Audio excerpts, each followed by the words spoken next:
Well, October is right around the corner, and it's occurred to me GT Sport, the new Gran Turismo game, is coming out this month. And so, with Gran Turismo being one of my favorite games of all time, one of my favorite series, and the fact that I skipped GT6 only because I had poured so many hours into GT5, my PS3 hard drive was getting filled up. So I just figured I'd skip 6 and wait for something better, and that something better is apparently right around the corner, or at least that is what I thought, until I started reading about what GT Sport is. Now you might say, well, how come you didn't read about this? This has been out for months. Well, it just wasn't on my radar.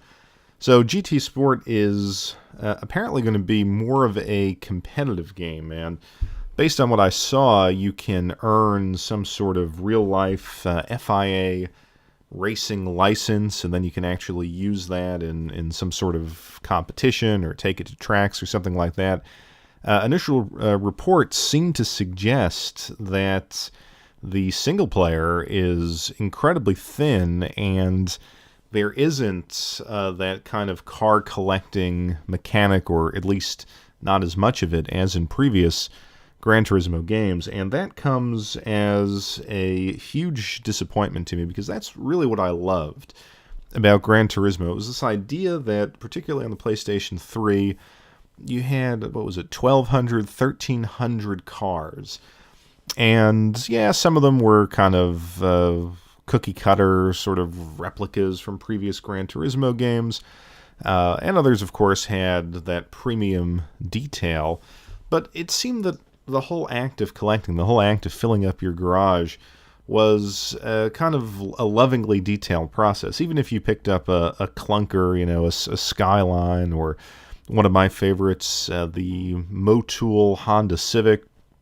something that you would start the game off with, just reading the description, there was just a love in that game, and you, I guess, to borrow a phrase from Pokemon, at least I wanted to collect them all, or as many cars as I possibly could. So losing that, I think, if that is true, and I don't know if it's true or not, I haven't followed every last article on this, but if that's true, that is taking the heart and soul out of Gran Turismo. I mean, on the one hand, the handling style, the physics engine of Gran Turismo was always a little bit more subdued. You might say it was somewhat boring. The AI was never great, especially compared to other titles that have come out in the past 4 years.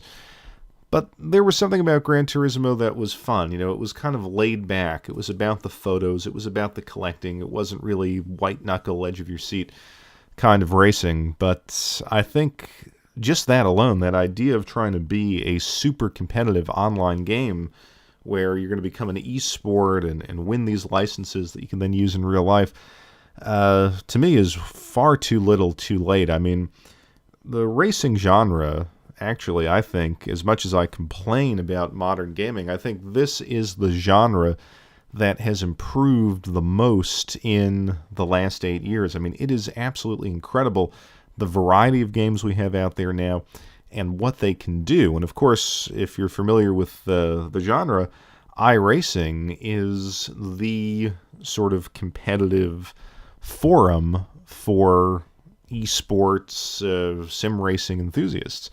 Now, I despise iRacing. I think I just think it's a waste of time and money, and it's so demanding and so particular that it's not a lot of fun for me. Anyway, I'm more of a casual person, I guess, but the idea that this can somehow compete with that is an error in two ways. I mean, one, iRacing is already established. iRacing is the standard. And then two, a lot of the Gran Turismo fans, the longtime Gran Turismo fans, I'm not sure that they want that type of a game. I mean, if it's going to try to be a really serious esports racing game, like I said, that takes a level of dedication, it takes a level of equipment, it takes just a level of time. If you're going to race clean, if you're going to master every apex, if you're going to agonize over setup, setting up your car, it has a certain appeal to it, to a certain type of player, but I'm not sure that the Gran Turismo fan is that type of player. And, in addition to that miscalculation, Gran Turismo, this version of Gran Turismo, has so many other things going against it. First of all, the last one, as I said, came out in 2013. In those 4 years, we have Project Cars, we have Assetto Corsa, we have a reinvigorated R Factor 2, and we have Forza, and all of these games have taken tremendous leaps forward. I mean, Forza, as the arcade alternative, I never liked Forza on the Xbox One, on the original Xbox, and even on the Xbox 360, I wasn't a huge Forza fan, but on the Xbox One, it's been very good. I mean, 60 frames per second. It has that kind of, shifty, pendulum-style feel to it as far as the physics, but you kind of get used to it. I think they've improved it over what it was on earlier consoles. Plus, you have the Horizon spin-offs. Forza's come so far. I mean, it looks great. It's really everything that a modern Gran Turismo should be. With the exception that it doesn't have that great of a car collecting mechanic, and of course there's all sorts of DLC and stuff like that. But, great game, and I'm sure Forza 7 will be pretty good. I guess that's coming out as well, so it's the, release window issue. And then, it's lost, Gran Turismo has lost so much to Forza as its main competitor. Then take things like Project Cars, which, in my opinion, takes it just a little bit further into the simulation realm. I love the first Project Cars. Just wonderful looking game, and I look forward to picking up the new Project Cars. Haven't gotten around to it yet. I'll probably do it between now and Christmas at some point. And then you get into the simulation games. The Assetto Corsas, the R Factor 2s, the Automobilistas. All these games offer you an absolutely incredible experience as far as really feeling what these cars can do. Now, for a while, I had a G27, and I have to admit, as time went on, I just got tired of hooking it up and pulling it, out of the closet to run a race or two, and then unhooking everything. So I actually sold it. I sold my other driving GT or something. It was one of the PlayStation 3 wheels.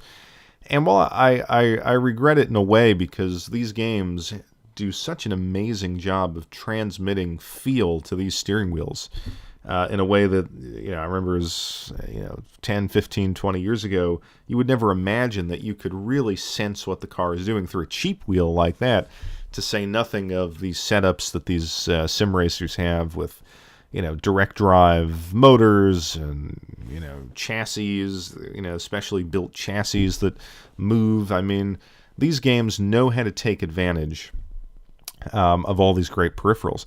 Gran Turismo doesn't have that. I mean, I don't know how they can come close to something like Assetto Corsa, which, even on a controller, is with on the PC, with force feedback on, you really do feel, the car losing traction. You feel the tires slipping. You feel the rumble, all different parts of the gamepad. And again, if you play it with a wheel, it takes that up to another level. So I'm not saying that Gran Turismo can't replicate that, but it's already there. It already exists.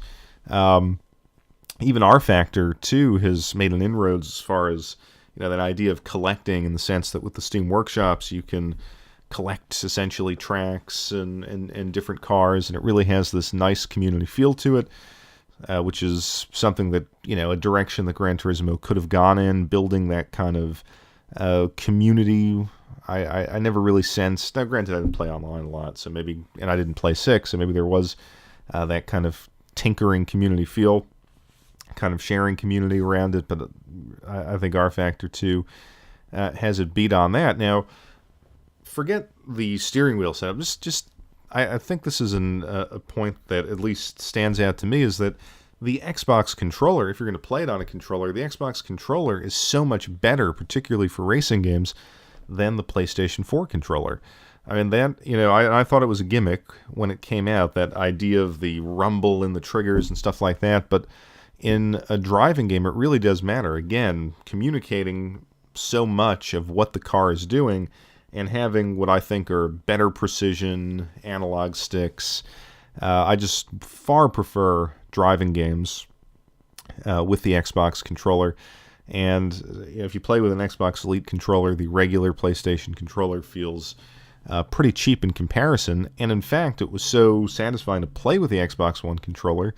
That's why I got rid of the steering wheels, as a kind of casual person who picks up a racing game and simulates, not playing online. Maybe I'll try to do a condensed Le Mans race in Project Cars or something, kill a few hours of time. I didn't need a wheel because I felt like, for my purposes, the controller communicated enough about these cars.